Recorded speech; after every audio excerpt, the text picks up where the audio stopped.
Pakistan cricket team रो कला कारनामा पर्दाफाश करिसंती दानिश कानेरिया। दानिश कानेरिया हेउछंती हिंदू क्रिकेटर जे कि पाकिस्तान पक्षर खेलती। से अभियोग करिसंती से हिंदू होइथबारु तांको बहुत असुविधार सम्मुखीन हेबाकु पड़िछि। मुस्लिम होइथिले बोधहुए एबे पाकिस्तान रो कैप्टेन होई परिथान्ते, मात्र शहीद आफरीदी परी नामी दामी खेलाड़ी तांको बहुत अपमान करिसंती। सकाळु सकाळु नमाज करने बाध्य करती। धर्म परिवर्तन करने को अनेक चाप पकाई, मात्र निज धर्म को से निष्ठार सह पालन करती। तेणु तांको एथिपाई बहुत हैरान होबाकु पड़िछि।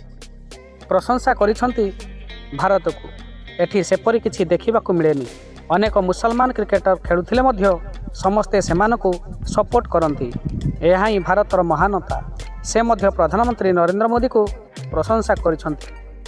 पाकिस्तान क्रिकेट टीम रो ए खबर उपरे आपनकर मतामत कौन कमेंट बॉक्स रे निश्चित लिखंतु।